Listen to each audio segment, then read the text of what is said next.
Senator Coons, thank you for using your platform to amplify community voices.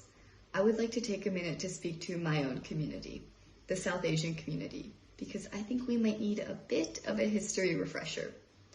I, like so many other South Asian Americans, am able to call myself a United States citizen, thanks to the civil rights movement led by Black men and women who fought not only for their own domestic freedoms, but to shed light on institutionalized discrimination entrenched in U.S. immigration policy. My parents, like the parents of so many other Asian Americans of my generation, immigrated to the United States in 1990, a move made possible by the Immigration and Nationality Act of 1965.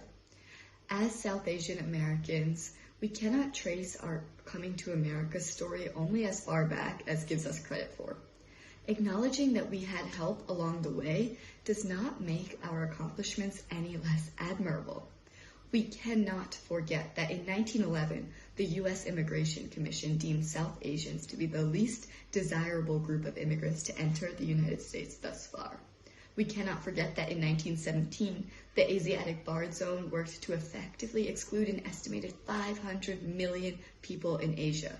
We cannot forget that in 1923, the U.S. Supreme Court ruled that South Asians were ineligible for naturalized U.S. citizenship.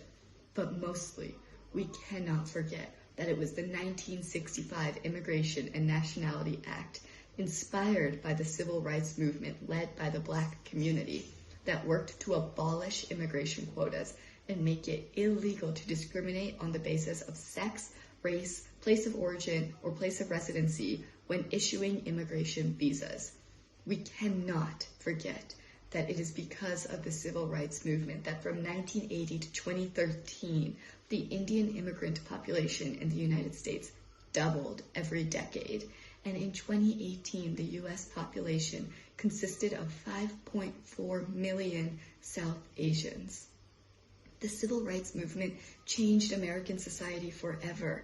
Black activists took to the streets by the thousands with demands that encompassed communities far beyond their own. They fought for my parents, they fought for me, and they fought for the diversity that defines American culture today. So to my fellow South Asian Americans, I am asking you to remember your history. I am asking you to start a conversation at the dinner table, even if it means uncomfortable moments. I am asking you to reject the idea of the model minority and reflect on the ways that you have internalized white supremacy and how that works to pit communities of color against each other and uphold racial hierarchies. And most of all, I am asking you to consistently check your privilege. And yes, that means socioeconomic privilege. And yes, that means opening your mind and your wallet. And yes, we are a minority. And yes, we have our own histories of oppression, but we have never, and we will never, understand what it means to be Black in America. To anyone who grew up in a South Asian household, I know that community values were instilled in you from a young age. It is inherently a part of our collectivist culture. We feed anyone who enters our house, often excessively. We care for our elders the way they cared for us, and we value our family above all else.